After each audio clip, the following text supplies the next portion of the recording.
प्यारे छात्रों,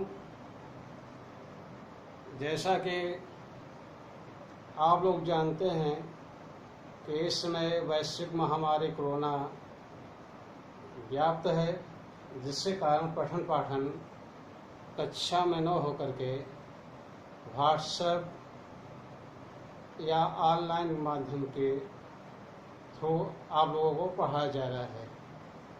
कक्षा 11 के गणित विषय में जैसा कि आपको सिलेबस दे दिया गया है और उसमें 30% की जो कटौती है उसको भी आपको दे दिया गया है। अब आज जो हम स्टार्ट करें इकाई, इसमें आपको जो है 6 इकाई बटा हुआ है। पहला इकाई में है समुच्चय तथा फलन, जो आपका 29 नंबर का है। दूसरा है बीजगणित, जो 37 नंबर का है। निर्देशांक ज्यामिति है 13 नंबर का। कलन है 6 नंबर का। गणितीय विवेचना 3 नंबर का। सांख्यिकी तथा प्रायिकता आपका इसमें दिया गया है 12 नंबर का। इस प्रकार आपका 100 नंबर का डिस्ट्रीब्यूशन किया गया है। अब इसमें जो पहला इकाई है समुच्चय तथा फलन, इस समुच्चय तथा फलन में मैं सबसे पहले समुच्चय विषय में कुछ बताना चाहूँगा। समुच्चय है क्या? तो समुच्चय विषय में सबसे पहले जर्मन गणितज्ञ थे जार्ज कैंटर। ये जर्मन गणितज्ञ थे। इन्होंने 1845 से 1918 के बीच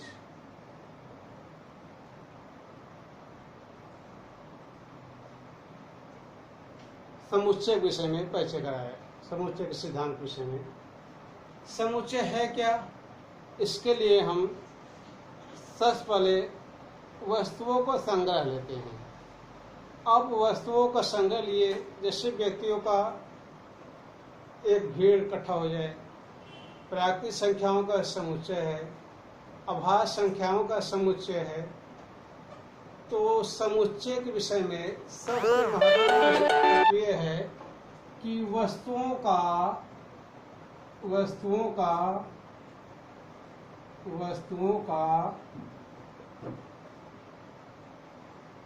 सुपरिभाषित संग्रह, वेल डिफाइंड, इंग्लिश में कहते हैं वेल डिफाइंड, सुपरिभाषित संग्रह। सुपरिभाषित का अर्थ क्या होता है? सुपरिभाषित का अर्थ है कि जो भी वस्तु है उस संग्रह में है या नहीं है।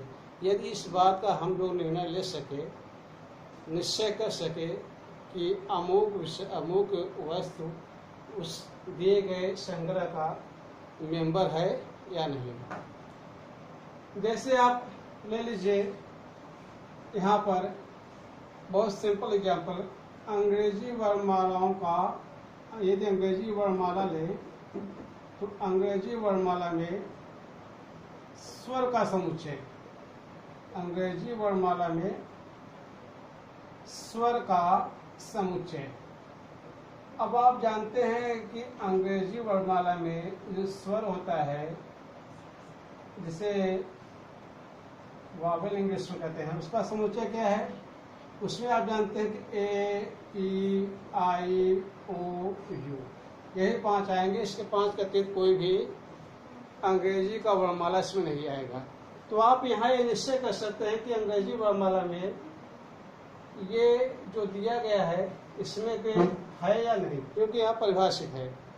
तो ऐसे संग्रह क्या कहते हैं? समुच्चय कहते हैं। अब यहाँ पर समुच्चय को हम लोग capital A, capital B, capital C extra X Y Z से प्रदर्शित करेंगे। समुच्चय कैसे प्रदर्शित करेंगे? Capital A, capital B, capital C extra X Y Z. और इसके जो मेंबर हैं, इसके जो अवयव हैं, वो small letter A, B, C, X, Y, Z से। ये आपका समुच्चय है। ये क्या है? समुच्चय। ये क्या है? अवयव। ये समुच्चय है और ये क्या है? अवयव। यदि ये कहा जाए कि ए का एक अवयव है, स्मॉल ए कैपिटल ए का एक अवयव है, तो हम लोग इसको रिप्रेजेंट करते हैं ए बिलोंग टू कैपिटल ए, अर्थात ए में है, ए क्या है? कैपिटल ए में है। ये जो एप्सिलॉन है, इस एप्सिलॉन का यहाँ इसका सेंस है कि ए जो है स्मॉल ए क्या है? इस कैपिटल ए का एक एलिमेंट है, अवयव है, सदस्य है। ये आपका स्मॉल ए कैपिटल ए का। यदि नहीं है तो यहाँ क्या लिखेंगे? यदि स्मॉल ए इसका सदस्य नहीं है तो ए इज नॉट बिलोंग टू ए। अब आप यहाँ देखिए, जो समुच्चय है, समुच्चय का जो निरूपण है, रिप्रेजेंटेशन है, उसको दो प्रकार से करते हैं। पहला करेंगे समुच्चय का निरूपण रोस्टर रूप, रोस्टर रूप या कहते हैं रोस्टर रूप, इसी को सारणीबद्ध रूप भी कहते हैं। टेबुलेशन फॉर्म, सारणीबद्ध रूप। और दूसरा क्या है? समुच्चय निर्माण रूप, समुच्चय निर्माण रूप। अब बच्चों यहाँ ध्यान दीजिए आप लोग कि पहला जो रोस्टर रूप में है, इसमें क्या कहते हैं? जो भी वस्तुओं का संग्रह रहता है उसको एक मझले कोष्ठक में लिखते हैं और उसके अवयव को सेपरेट करने के लिए, अलग अलग करने के लिए कामा लगा देते हैं। जैसे आपके यहाँ भी चर्चा हुआ कि अंग्रेजी वर्णमाला में स्वर का समुच्चय। अब यदि अंग्रेजी वर्णमाला के स्वर का समुच्चय को हम रोस्टर रूप में लिखना है, सारणीबद्ध रूप में लिखना है, तो इस फॉर्म में कैसे लिखेंगे इसको? यदि कैपिटल ए से इसे हम रिप्रेजेंट करें तो क्या लिखेंगे? ए ई आई ओ यू, सभी एलिमेंट को लिखा गया, इनके मेंबर को, और कामा से इसको डिफरेंशिएट किया गया एक कर्ली ब्रैकेट के अंदर। और सेकंड क्या है? समुच्चय निर्माण रूप। आप जानते हैं जब वस्तुओं का संग्रह लेते हैं तो वस्तु में कोई न कोई एक विशेष गुण ऐसा है जो सभी तत्वों में समान होता है। तो यहाँ पर हम यदि यहाँ पर लिया जाए अंग्रेजी वर्णमाला में स्वर का समुच्चय, तो अंग्रेजी वर्णमाला में स्वर का समुच्चय लेने पर यहाँ पर समुच्चय निर्माण रूप में कैसे लिखेंगे इसको? इसको इस प्रकार लिखेंगे कि यक्स, ये आप है सच डेट, मतलब इस प्रकार कोलन डैश, यक्स सच डेट, यक्स अंग्रेजी वर्णमाला का, अंग्रेजी वर्णमाला का एक स्वर है, अंग्रेजी वर्णमाला का एक स्वर है। इसको हम वैसे लिखेंगे, अंग्रेजी वर्णमाला का एक स्वर है। अब यहाँ पर फिर से एक बार निकाल कर दिया जा रहा है कि आपका जो कक्षा 11 का जो गणित है, कक्षा 11 में, कक्षा 11 का जो गणित है, इसमें 30% के कोर्स में कटौती बाद जो बोर्ड ने डिसाइड किया है, उत्तर प्रदेश माध्यमिक शिक्षा परिषद, उन्होंने समुच्चय का फलन दिया है 29 नंबर का, बीजगणित 37 नंबर का, निर्देशांक ज्यामिति 13 नंबर का, कलन 6, गणितीय विवेचना 3 और सांख्यिकीय प्रायिकता जो है 12 नंबर। इस प्रकार 100 नंबर का उन्होंने अंकों का वितरण किया है। पहला जो इसका इकाई है समुच्चय तथा फलन, तो यहाँ हम समुच्चय के विषय में डिस्कस किए हैं। समुच्चय की जो कल्पना है, समुच्चय सिद्धांत जो कॉन्सेप्ट है, सबसे पहले जॉर्ज कैंटर जर्मन गणितज्ञ थे, इन्होंने 28/27/1918 के बीच में समुच्चय सिद्धांत से परिचय कराया। समुच्चय सिद्धांत होता क्या है, समुच्चय है क्या? समुच्चय आपका वस्तुओं का सुपरिभाषित संग्रह है। और कहीं कहीं यहाँ पर और वेल डिफाइन करने के लिए यहाँ लिख दीजिए विभिन्न, क्योंकि डिस्टिंक्ट होना चाहिए। यहाँ जैसे आपका है सारणीबद्ध रूप में, तो सारणीबद्ध रूप में कोई भी अवयव रिपीट न हो जाए, दोबारा न आ जाए, इसलिए यहाँ पर विभिन्न वस्तुओं का सुपरिभाषित संग्रह को क्या कहते हैं? हम समुच्चय कहते हैं। यहाँ पर हम अंग्रेजी वर्णमाला में स्वर का समुच्चय लिए। अब समुच्चय के लिए कहा गया कि इसमें यदि हम निश्चय कर सकें कि कोई भी अवयव उस दिए गए समुच्चय का दिए गए संग्रह का समुच्चय तब कहेंगे यदि कोई भी वस्तु दिए गए संग्रह का मेंबर है या नहीं, सदस्य है या नहीं, यदि इसका हम निश्चय कर सके तो वह उस दिया गया जो वस्तु संग्रह है वो क्या हो जाएगा? समुच्चय हो जाएगा। समुच्चय को हम लोग capital A B C extra A capital X Y Z से डिनोट करते हैं, प्रदर्शित करते हैं। और इसके जो करस्पॉन्डिंग एलिमेंट हैं small A B C small S Y Z, इसके अवयव को, इसके मेंबर के, इसके सदस्य को डिनोट करते हैं, प्रदर्शित करते हैं।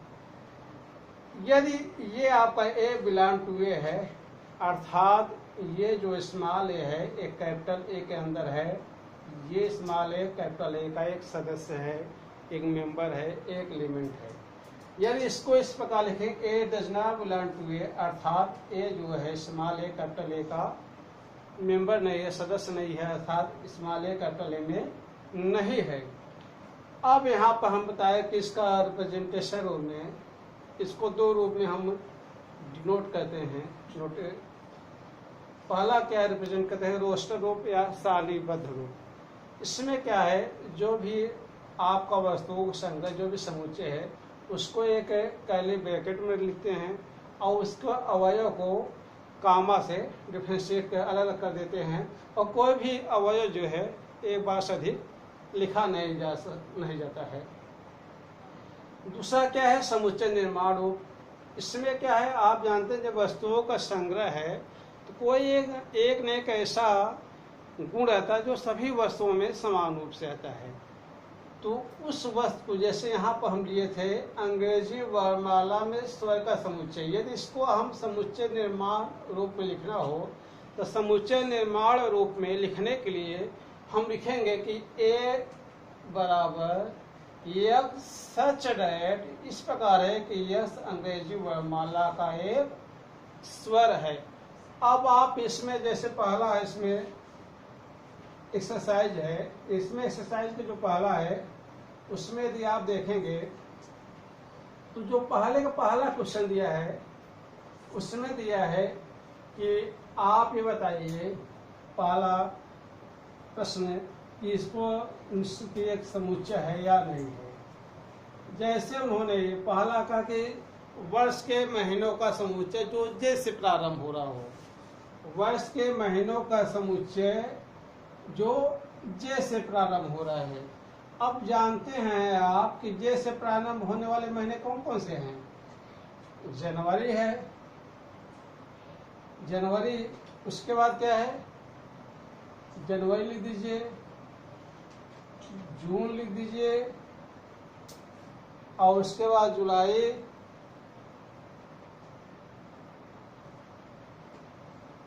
ये 3 महीने ऐसे हैं जो आपके जे से स्टार्ट होते हैं। जनवरी को जे एन लिखा गया है, या पूरा लिख भी सकते हैं जे एन UARY, जनवरी जे एन डॉट। ये जनवरी है, ये जून है, ये जुलाई है। जनवरी को इस फॉर्म में आप लिखिए। ये क्या है आप जानते हैं क्या है कि आपको पता है कि ये इसमें सदस्य है कि नहीं है, तो ये आपका समुच्चय है, ये समुच्चय है। ये जो संग्रह है ये क्या है? समुच्चय है। दूसरा दिया है कि विश्व के 10 प्रतिभाशाली, जैसे उन्होंने प्रश्न दिया है कि 10 प्रतिभाशाली लेखकों का नाम, या ऐसा कोई प्रश्न कि 10 प्रतिभाशाली क्रिकेटरों का नाम, या 10 प्रतिभाशाली गणित के विद्वानों के नाम, 10 प्रतिभाशाली विज्ञान के विद्वानों के नाम। तो यहाँ जब ऐसे शब्द आते हैं तो आप ये निश्चय नहीं कर सकते हैं कि ये प्रतिभाशाली है या नहीं है। तो ऐसी स्थिति में जो भी दिया जाता है वो आपका समुच्चय नहीं होता है। अब आप इसको लगाइएगा। धन्यवाद। Thank you.